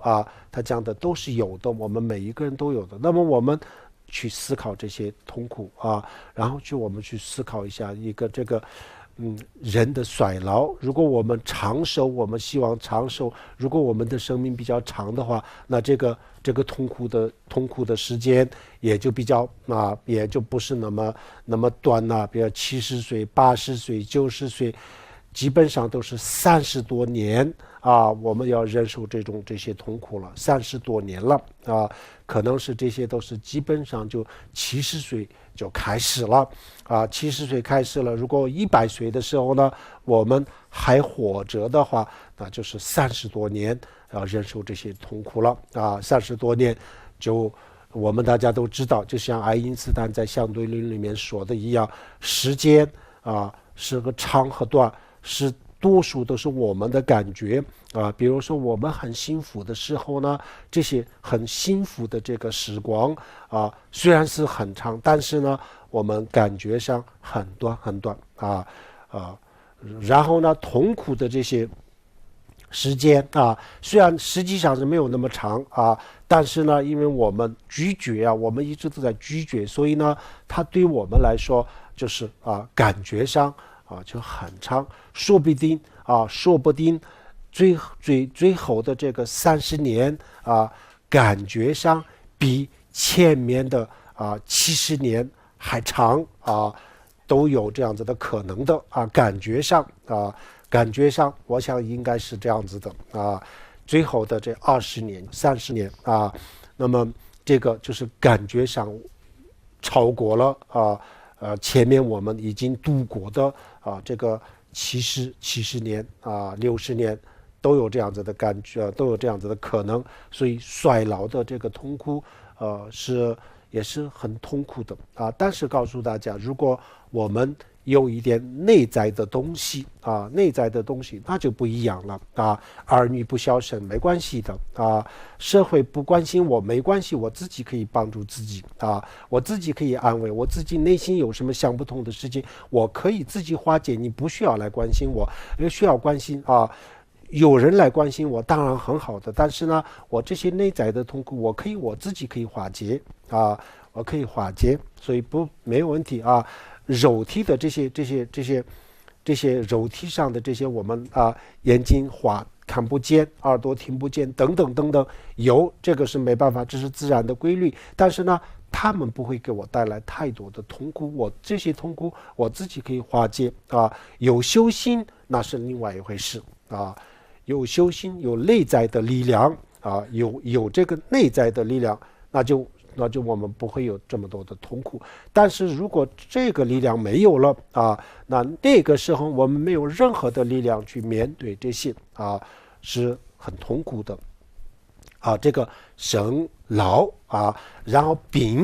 生病的时候什么样子，那就很清楚了大家都特别的清楚生病的时候呢，除了我们的这个肉体上的这个疼痛肉体上的疼痛以外还有太多的，比如说也许我们就是一辈子辛辛苦苦这么付出了这么多的这个时间，这么多的代价所赚来的一点点的钱，说不定全部最后就变成了这个药费就全部搭进去还不够，有这样子的情况那还有就是在这个治疗的过程当中的这些痛苦做手术化疗等等等等，什么都是很痛苦的等等还有很多这些都我们不需要讲了，我觉得这些我们都不需要讲，这个只要我们去思考的话，那这个里面的内容特别的多那这个时候呢，我们还有一个不能忘记就是我们刚才讲的，比如说我们不能这样子有一个人生病了多痛苦呀等等不能这样子，我们要把观想我生病了我生病了然后呢医生告诉我是绝症这个时候如果这样子，我的心情会是什么样子然后呢我把一辈子的全部的这个养老的这个钱，全部的钱所有的钱全部去做这个搭进去就变成药费还不够那这样子的话，我们的心情会是什么样子肉体就不说了，心情是什么样子，内心的痛苦是什么样子等等这些病苦是我们大家都要面对的这个世界上没有一个人永远都不生病的没有，这很少的所以呢病苦我们大家都要去面对的都要面对的。那么这个病苦的时候的各种各样的这些我们都要去思考思考，因为我们在这个现代社会里面呢医生跟这个病人之间的矛盾还有就是我们很多的这些，反正这类的事情特别多，我们每天都能够看得到这方面的信息我们每一个人都接受太多的那这个时候呢，我们把这些东西都作为我们的修心的这个资料比如说今天我变成了这样子，我怎么办我生病了，然后呢我没有钱去看病或者是医生不给我看病，或者是没有好好给我治病等等或者是我的儿子或者是我的女儿就是生病了，然后没钱去看病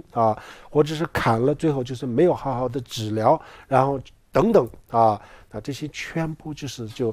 观想发生在我的身上我自己的身上这样子观想的话，这个效果就特别的效果特别的明显对我们的影响特别的这个深刻这就是这个病苦生老病，最后就是死亡最后就是死亡。那么人死了以后呢暂时所有问题都就结束了但是呢还没有死之前最后一分钟到我们之前我们知道我要死这个之间呢，也许有几年的时间，也许有几个月的时间，也许有几天的时间这个说不清楚如果医生告诉我们只有2个月的生命只有半年的生命等等这个也会发生在我们的身上的这个也没有不可能的如果这样子那我们怎么样去面对这个也不是不可能的有可能的。万一这样子，那我们以什么力量去面对一个这么大的压力或者是打击这么大的打击创伤，这些问题我以什么样的心情，或者是我以什么样的力量去抵抗去解决这个我们去想人与动物的唯一的一个区别，哲学里面也讲人与动物的区别就是懂不懂思考未来会不会思考未来动物人类就认为动物不懂得思考未来，当然大部分的动物确实是不懂的那人就是会思考未来但是人虽然是会思考未来，但是呢我们天天沉迷于现实的这个生活当中然后我们就像一个赚钱的机器一样，除了赚钱以外，我们不去思考过去，也不去思考未来，这样子也没有时间去思考这么多的事情，也没有心情去思考这么多的事情只看眼前的这一点，那我们跟动物的区别在哪里呢？也没有区别那这样子的生活有没有什么意义呢？这样子的生活最终给我们导致了什么呢？这样子的生活过了一辈子以后呢，它真正的最终的它的这个结果是什么呢？难道我们的这个生命呢只有这一点点的作用，就是给自己吃一口饭只有这样的价值吗？这个不至于的所以我们要去思考这样子的这些我们佛教讲人生难得，为什么那么难得呢？并不是说我们人的生活有多么的好所以难得，根本就不是，天人的生活比我们好的成千上万倍但是佛教不会说天人的生活有天人有多么了不起，他永远都不会告诉我们，他就说人是很难得的为什么呢？因为人既有幸福也有痛苦，两个都有交替，在我们的生活当中这两个都在交替然后我们有选择有了两个东西我们就会有选择比如说某些地方以这个四季分明啊，冬天是什么，夏天是什么，那这样子有一个对比啊，他知道这两个当中哪一个好啊。有些地方永远都是夏天，他根本不知道什么是冬天啊，根本就不知道啊。那这样子的话，这个就是他也没有什么可以对比的啊，他也不知道什么是好，什么是不好啊。那就是跟这个一样，我们的生活当中有幸福有快也有痛苦，这是对的啊。这就让我们去追求幸福啊，远离痛苦啊。这就是因为我们感受到了这两个东西，所以我们就有了一个这样子的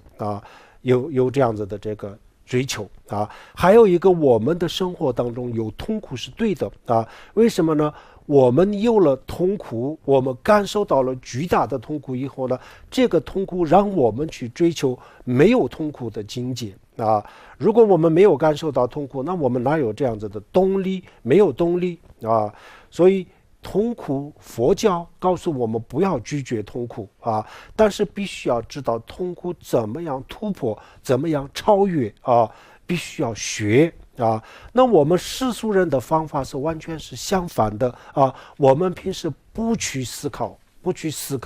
这个痛苦，我们不去了解痛苦啊。但是面对痛苦的时候，我们特别的害怕，我们想回避。怎么可能呢？谁能够回避？没办法回避。谁能够回避生老病死啊？佛教不是给我们教回避生老病死的方法，而是教我们面对生老病死的方法。同样的，佛教不会教我们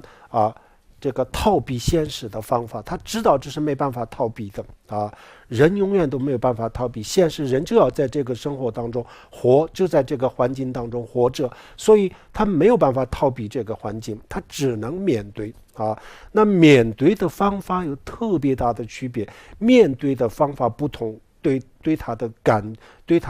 这个带来的结果不一样，对他的打击不一样啊。所以呢，他一直都教我们用什么样的心态，用什么样的方法去面对这个世界。佛教就讲这个，就给我们讲这个智慧。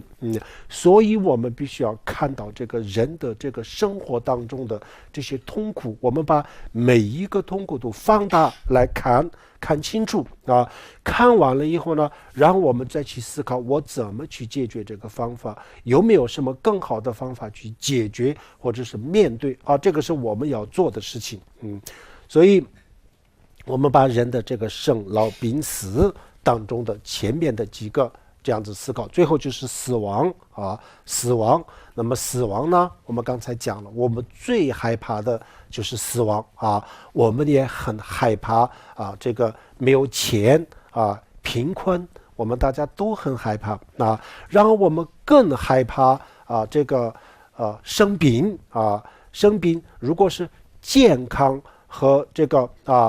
个贫穷当中让我们选一个的话，我想大多数的人都会选健康我可以贫困，我可以贫穷一点，但是我需要一个健康的身体如果我身体不健康，我再有钱也是没有用的那这样子然后呢，生病和死亡让我们选一个。那我们绝大多数的人我们会选这个生病那哪怕我生病也没关系，我这个世界上我只要能够活着就可以了我虽然不健康没关系，我可以只要我能够活着就可以，我们会这样子那么我们最不能接受的最不欢迎的也就是实际上最害怕的就是最后的这个死亡死亡我们很多时候就觉得不要去谈谈了大家害怕，不要讨论了大家觉得不吉利等等但是再怎么样回避也好我们最后我们没办法，死亡每一分每一天每一周离我们越来越近越来越近我们再不讨论再不去想都没有意义，它离我们越来越近我们生下来的时候就它离我们靠得越来越近那么总有一天他会走到我们的跟前啊。这个时候呢，我们不讨论有用吗？不去想有用吗？啊，还不如早一点去思考啊，思考怎么样去超越，怎么样去面对。那我们这个时候呢，我们的车子有用吗？我们的房子有用吗？我们的儿女帮得上我们吗？我们的存款那个时候有用吗？都没有用啊，那都没有用。那这个时候我们用什么样的方法去面对啊？用什么样的力量去面对？这个是我们必须要思考的问题啊，必须要思考的问题。所以最后我们要去思考这个死亡啊。那么死亡的这个痛苦啊，这本书里面也讲了，但是讲的不多讲的不多，很多的细节根本就没有讲也没有办法讲这么多的细节，我们自己去发挥，我们自己去思考那死的时候，很多人死亡的时候，在这个死亡的过程当中一个就是生病然后呢还没有死之前，然后另外一个就是没有钱去治疗，还有更多就是在这个死亡的过程当中生病的过程当中，没有人去关心没有人去关心，没有人去照顾然后就是死了以后，我们对这个死亡的这个恐怖这种巨大的这个恐惧这些都是没办法解决的然后死了以后呢，发生了什么我们看不见只能看这个佛经里面怎么讲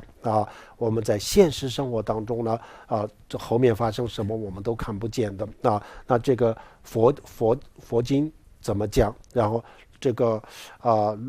中阴身中阴的时候是什么样子，然后下一世再投胎是什么样子，这一系列的事情我们还是根据佛经去思考那这些全部首先去了解去学学好了以后呢，然后我们静下来去思考静下来思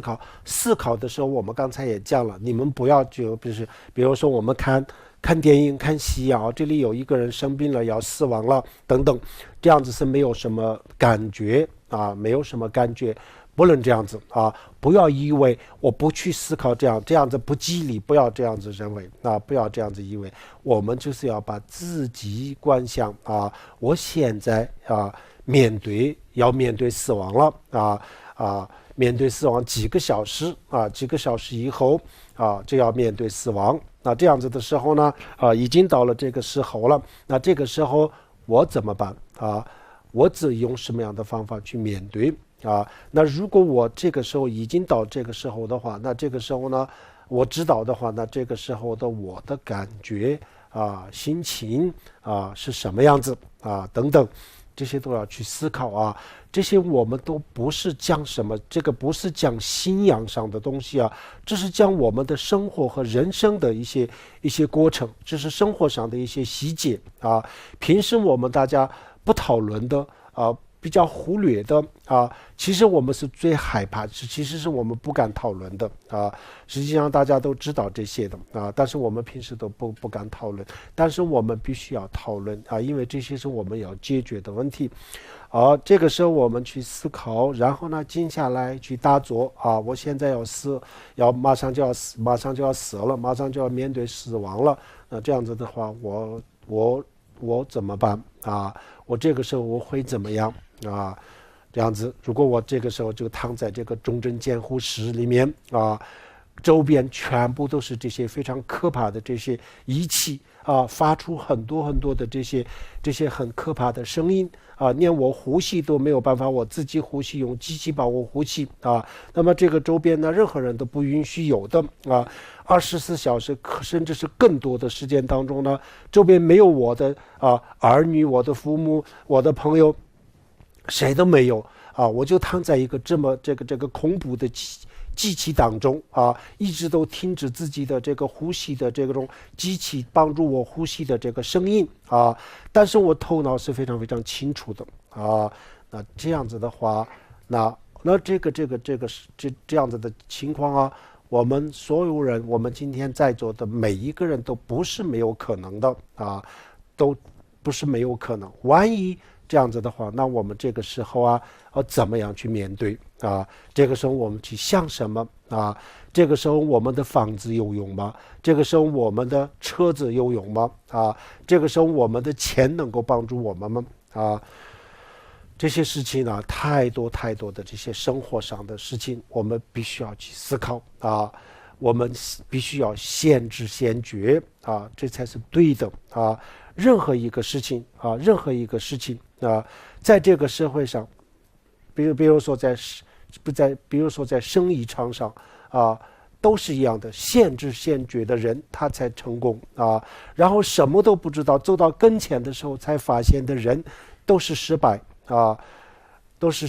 所以我们也不能这样。我们现在学佛的唯一的一个优点是，我们就是要当做一个在这些生命的最关键最艰难的这些问题上面，我们当做一个先知先觉的人啊，这就是我们的学佛的目的啊。然后我们学到了以后呢，我们所学到的东西我们必须要消化啊，在我自己的身上啊做实验成功了，我就是成功了以后呢，然后呢，我们把我们自己的这种经验啊，分享给我们身边的很多很多的人，不管他们相信不相信，他们学佛不学佛都没有问题，要告诉他们啊，让他们也去当一个先知先觉的人，不要就是任何的这些生命当中最大的问题啊。到了跟前的时候才去想办法，这个不可能的啊，所以这些危机啊都是存在的啊，这些都是要面对的，我们要这样子去思考啊。大作就是这叫做大作啊，静下来认真的去思考啊，把我自己，比如说我们刚才生的痛苦的时候呢，把我自己往后推到我还在这个母亲的这个肚子里的时候的这种感觉啊，然后再往前推到什么？推到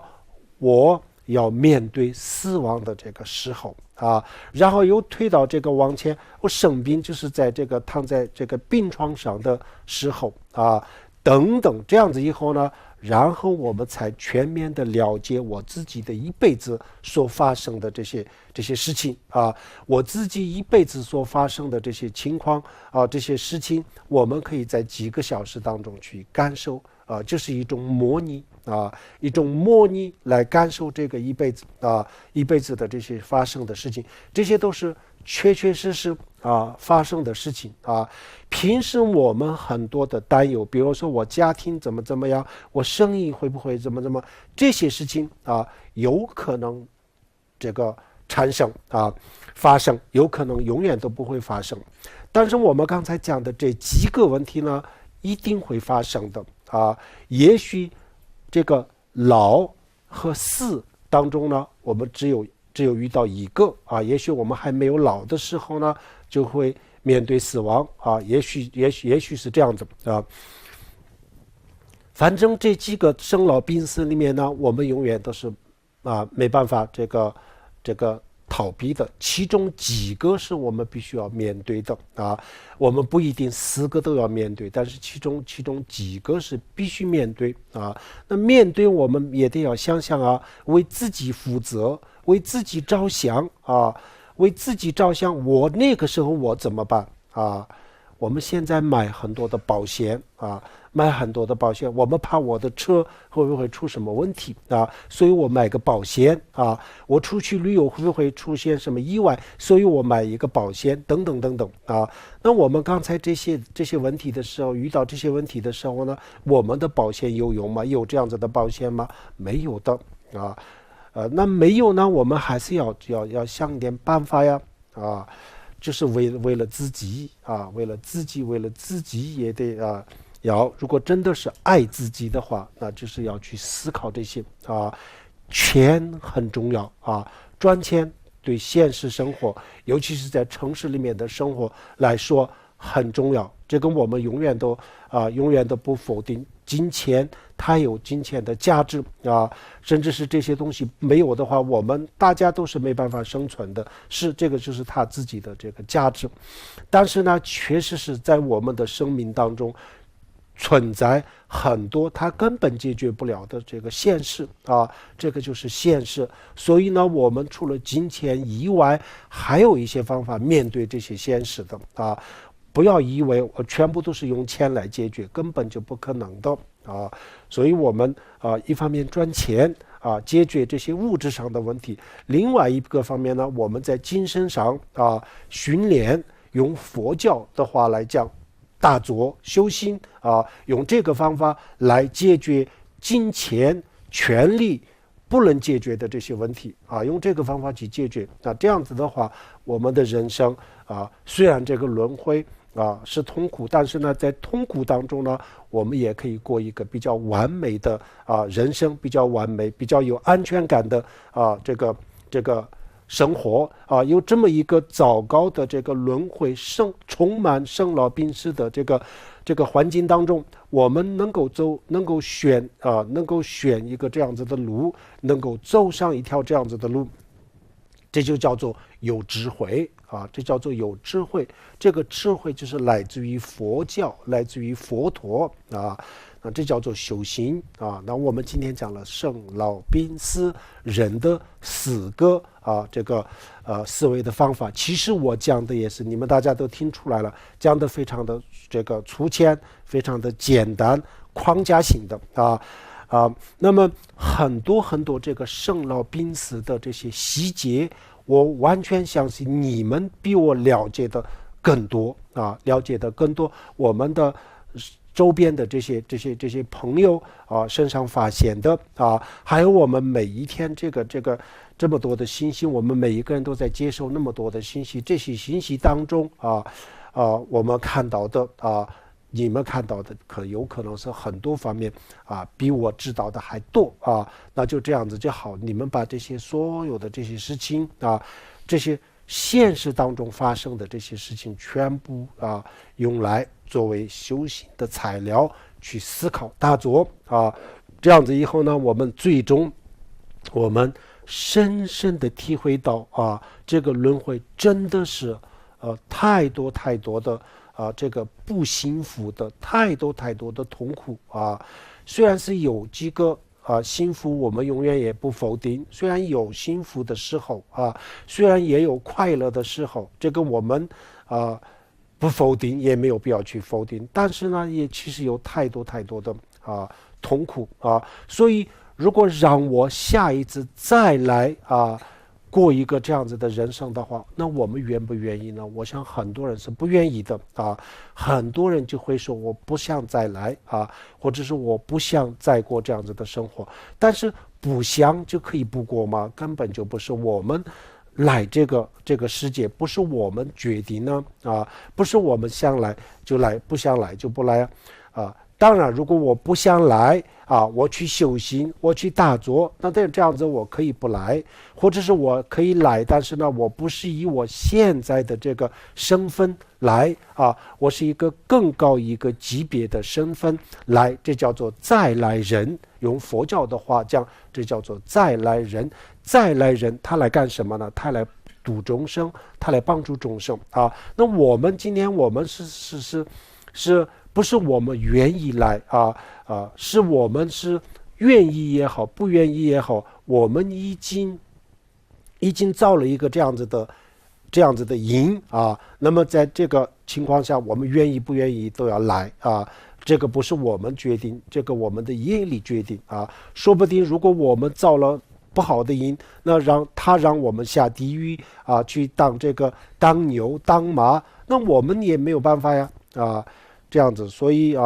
我们现在去思考这些思考反复的去思考那这样子以后呢，我们一定会有收获的我想我们首先我们去思考这个人的痛苦然后呢还需要一点点这个人是还不够的话，那再去这个思考动物，再去思考地狱这样子就可以这样子比较好我们今天讲到这里，现在我们回想的意思呢，就是说我们今天的这个功德，我们听经闻法的这个功德，我们分享给天下所有的众生天下所有的众生以我们的这个功德能够健康长寿，希望他们很快就能够往生西方极乐世界，或者是成佛那这样子的心愿叫做回向。好，我们以这样子的心愿来念这个回向文。Sonam de Tamja Zubanya Domini Pijana Bashi Kirgana Jivalon Japa Jibin Zolin Doa Doa Oma Ahom Banzirangar Pamasada Oma Ahom Banzirangar Pamasada